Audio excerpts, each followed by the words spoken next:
Dis-moi, c'est des mots, c'est Yaonali qui raconte l'histoire. Qu'est-ce que tu vas dire après 120 ans à ton créateur? Qu'est-ce que tu vas lui dire? Il va dire, moi j'ai déjà une réponse qui est prête. On la connaît, on l'a toute. Cette réponse, on l'a tous, on la connaît. Je n'avais pas l'esprit, le cerveau, l'intelligence pour étudier. Je n'étais pas fait pour les études. Combien de personnes vont nous dire la même chose? Ouais, bien sûr, je ne suis pas fait pour les études.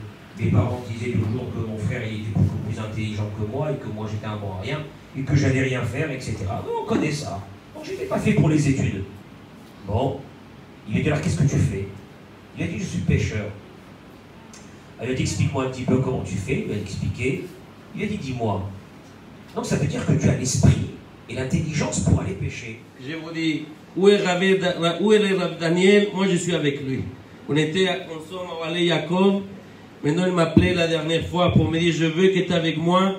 Je l'ai dit, pour les Juifs de France, qui sont en Netanya et qui sont en Israël, on est ensemble. C'est pas que chacun a la Keila, tous les rabbinim qu'on est là, aujourd'hui à Netanya, à Ranana, Herzliya, on est tous ensemble pour aider à la jeunesse, comme dit Rav Cohen, pour que vraiment, on doit se mettre avec ça. Mais je veux parler d'une chose aujourd'hui par rapport un jour de Rosh Hashanah. Vous savez, on est en Netanya, on est à la plage. Qu'est mieux que ça? Je vais parler déjà ici, mais je vais parler des jours que ça arrive presque en 2 semaines. Ce jour de Rosh Hashanah, ce jour de jugement.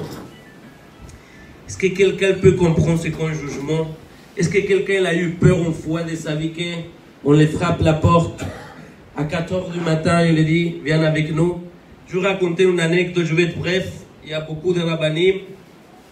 Je vais raconter qu'est-ce qui s'est passé à moi à Paris. J'étais sorti de donner un cours à, je pense que c'était Épinay-aux-Sarcelles. Je venais avec la voiture. Je me fais arrêter par la police. Elle me demande le permis de conduire. Je n'avais pas le permis français. J'avais le permis argentin et mexicain. Elle me demande, vous êtes français? Non, moi j'ai la carte de séjour. Elle prend ma carte de séjour. Elle voit là-bas mexicain. Elle me dit, monsieur, venez avec nous, s'il vous plaît. Mais qu'est-ce que j'ai fait? Monsieur, venez avec nous. Il m'a amené à la police. Mais qu'est-ce que j'ai fait? Vous savez, j'étais en train de trembler. Et en Saint-Denis, je vous dis, la commissariat de Saint-Denis, elle n'est pas régulière.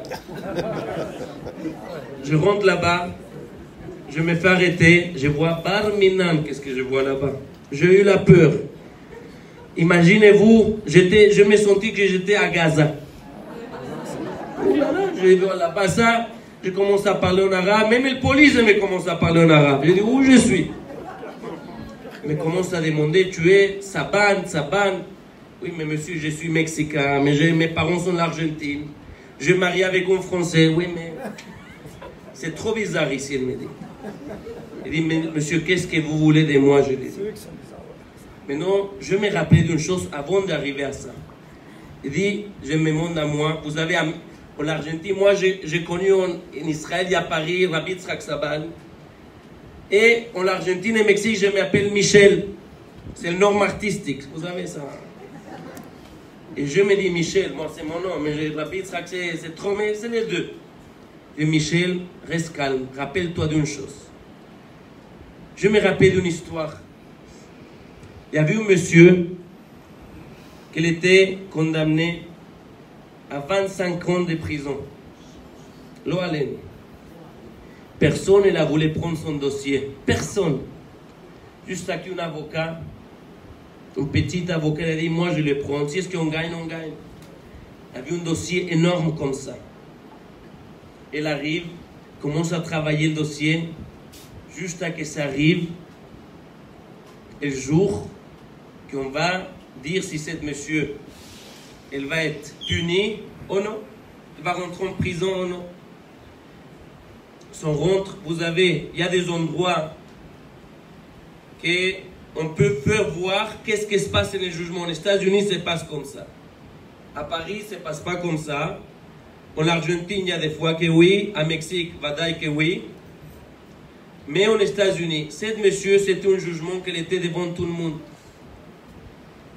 Et l'avocat, elle commence à parler al juge, il commence à lui dire tout qu'est-ce qu'il a à dire, mais il dit, vous avez une seule chose à dire. La chose qu'elle va sauver mon client, elle va rentrer en 1 minute dans cette porte. Tout le monde a mis la tête sur la porte. Tout le monde elle voit qu'est-ce qui va sauver cet monsieur de ne pas rentrer en prison. Il juge, après 1 minute, elle dit, excusez-moi mon cher avocat, mais votre client, elle va rentrer en prison. Mais pourquoi? C'est pas la peine que quelqu'un va rentrer en cette porte. Elle dit, maître mon juge, est-ce que vous pouvez nous expliquer pourquoi? Je vais vous dire. Et dans le moment que vous avez dit que la preuve, la dernière preuve de votre client va rentrer en cette porte, tout le monde a tourné la tête, sauf une personne, votre client. Votre client, elle savait qu'il n'y a rien qu'elle va les sauver. Si votre client était vraiment convaincu qu'il y a une dernière chose qu'elle peut les sauver, elle était lui la première personne à tourner la tête. Alors merci pour Rav Daniel de m'avoir invité. Je me sens très honoré d'être parmi vous ce soir. J'ai partagé avec vous juste quelques petits mots. Donc bientôt, Bezrat Hashem, c'est Rosh Hashanah. On dit que Melech Basadeh, comme quoi Akadosh Baruch Hu, il se trouve dans les champs. Donc il est proche de nous, il est plus proche.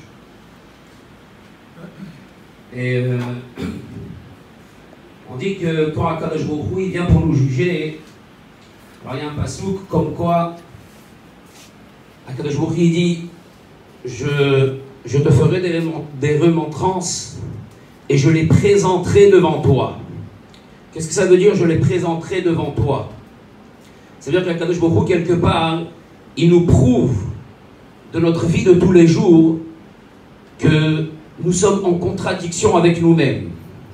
C'est ce qu'on voit chez Moab, la nation de Moab.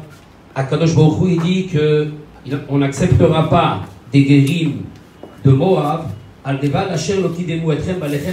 parce qu'ils ne vous ont pas accueillis avec de l'eau et du pain.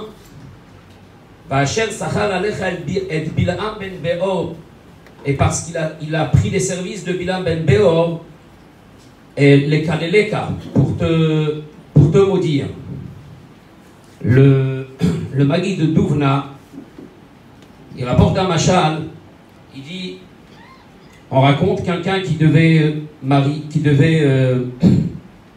marier son fils, et donc le Shidour doit avoir lieu, les Tnaïm doivent avoir lieu entre la ville du Khatan et entre la ville de la Kala, pour ne pas que, comme ils sont en distance entre les deux, ils ont décidé de le faire entre les deux.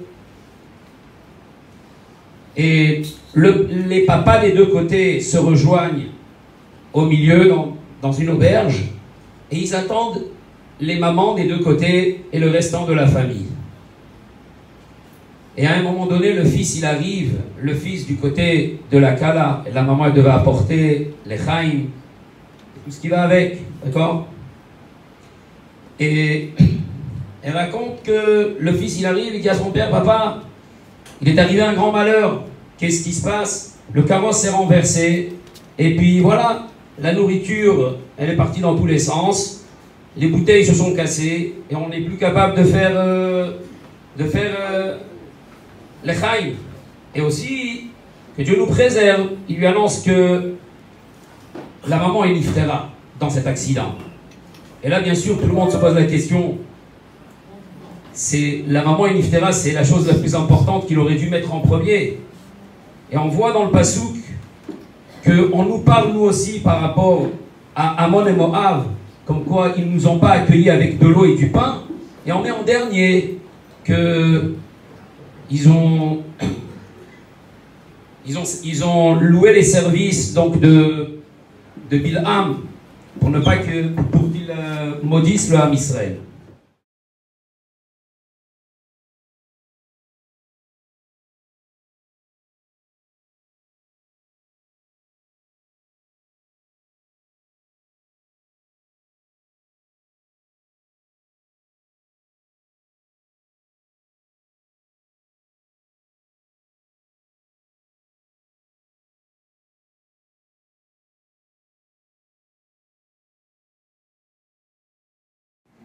צריך לתרגם את זה? יש מי שהרב לא יכול לתרגם. בכבוד, תתרגם את זה. Chers amis, avec l'autorisation du Gaon David Yosef et l'autorisation de Rabbi Daniel, évidemment, comme le Rav David Yosef Shalita a fait l'éloge de Rav Daniel et Rav Yitzhak Cohen Saban, il leur semblait à eux malvenu de traduire. Donc je me suis autorisé cette traduction pour ceux qui n'auraient pas tout saisi. Donc Rav David Yosef se demandait qu'est-ce que Paris allait devenir une fois que Rabbi Daniel et Rav Yitzhak Cohen Saban avaient quasiment de manière conjointe décidé de quitter Paris. Il a raconté combien il appréciait de venir dans la synagogue Oahel Yaakov qu'a dirigé Rabbi Daniel pendant une quinzaine d'années, qui était sans doute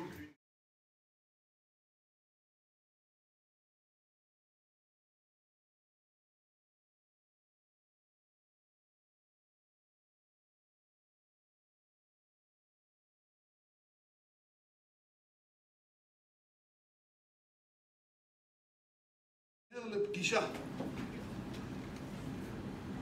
הוא הגיע למקום של הפגישה, אין חניה.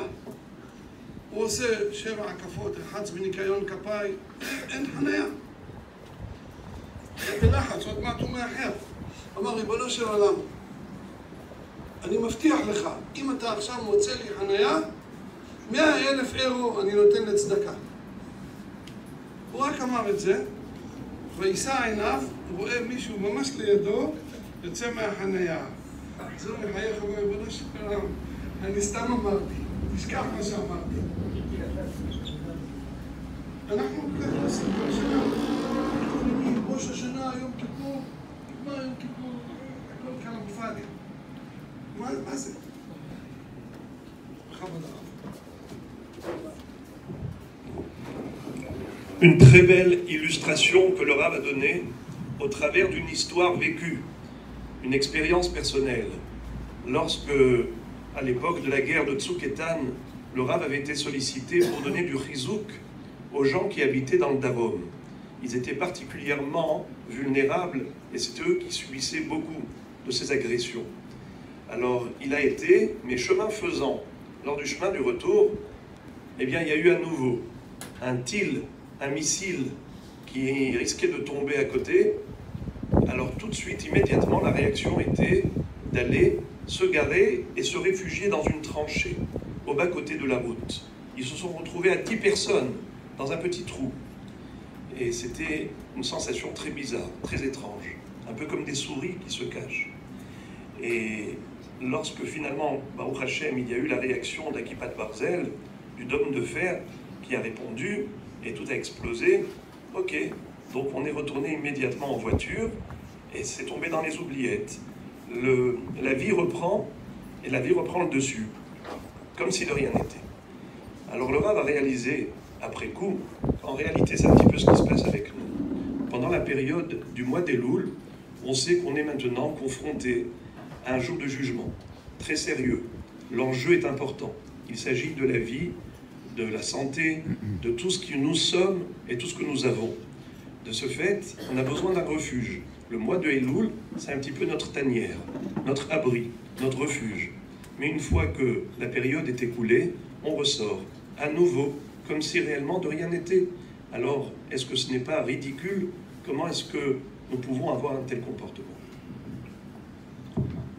אני רוצה רבותיי לתת לכם עצה טובה, מה עושים?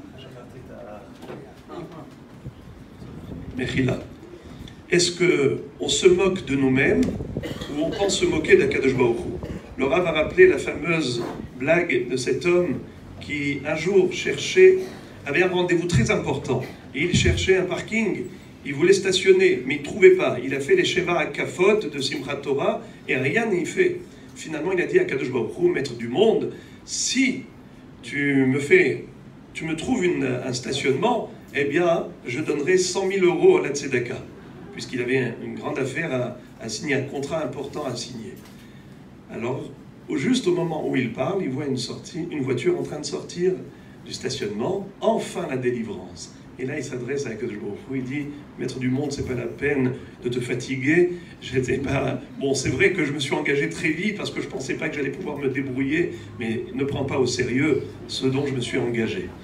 C'est un petit peu comme ça, malheureusement, qu'on se trouve à Kippour.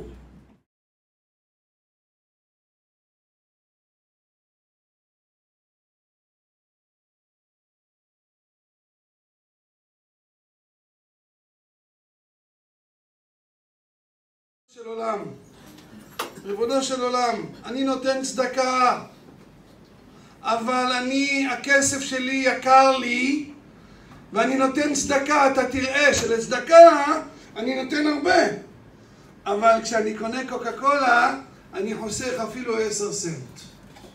שהקדוש ברוך הוא, המצווה עכשיו יותר גדולה. מיד חשבתי על האיש הזה שהגמרא מספרת, שקנה פירות רכים. למה?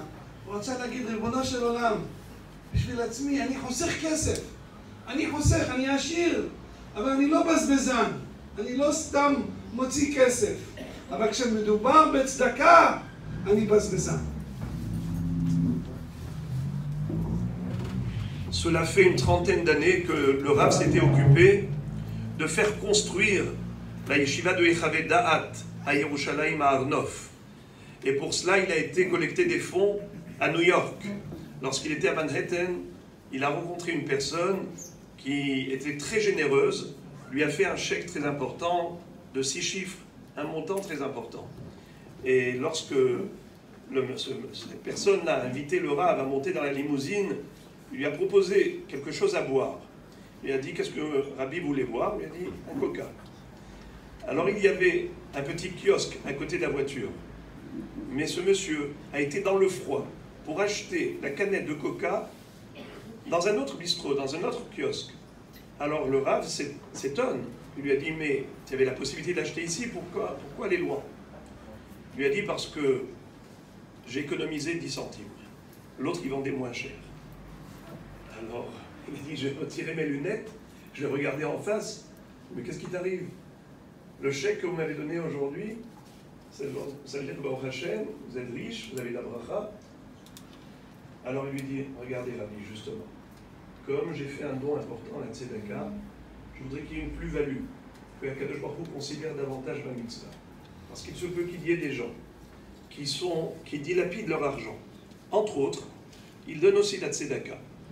Ils sont généreux pour la Tzedaka, mais quelque part, ils n'accordent pas de valeur et d'importance à l'argent. Moi, ce que j'ai voulu dire à Hachem, que pour moi, même 10 centimes, c'est important. Mais pour lui, c'est no limite. Je ne calcule pas.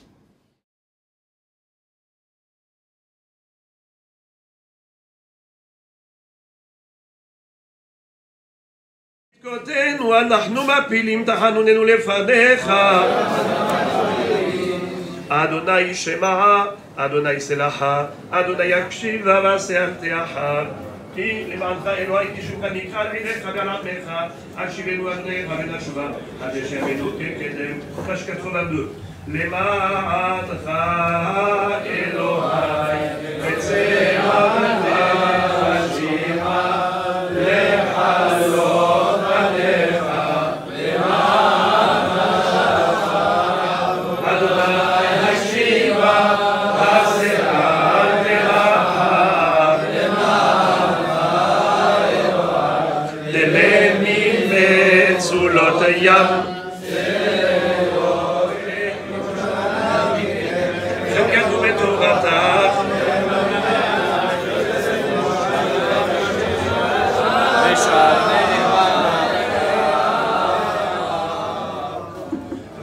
בשם אדוני ושם נאמר ויעבור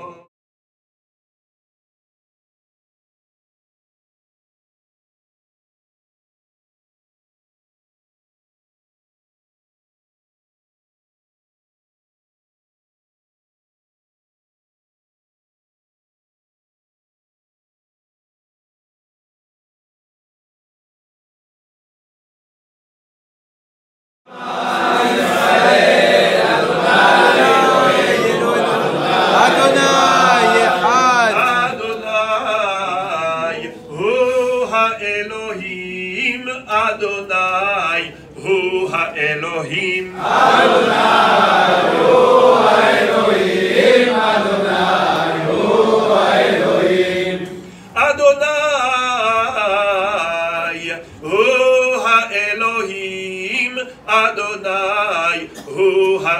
Elohim. Adonai hu Elohim, Adonai hu Elohim. Ele ma'ala omeri. Adonai Adonenu. Bechire segula. Omrim leomerim, Adonai hu Elohim, Adonai hu Elohim. Anenu. Anenu, omrim lechamim, Anenu. Anenu, Elohei המרכבה. Anenu, Elohei המרכבה. Anenu, לך סגור לידו, להרים משלו, גזע חסידיך, סוף לעוד תצאל, לעודד לבעל, וכן עדמנאל, יגלנו גאיך, עד לתפילתה, סמוך את נפילתה, והשם את שבותה, מאפסך אל דרך, וגם לך עומר, וכאלם דומה, בגלות זכרמר, סמרו מלוליך, צדיק במעלות, לך נתנו עלילו, דלנו נמצאו לו, למען חסד ישראל, שומר גוי אחד, שמו שלי גוי אחד, ועל יובל גוי אחד, אומרים לכל יום, שמע ישראל אדוני אלוהינו אדוני אחד.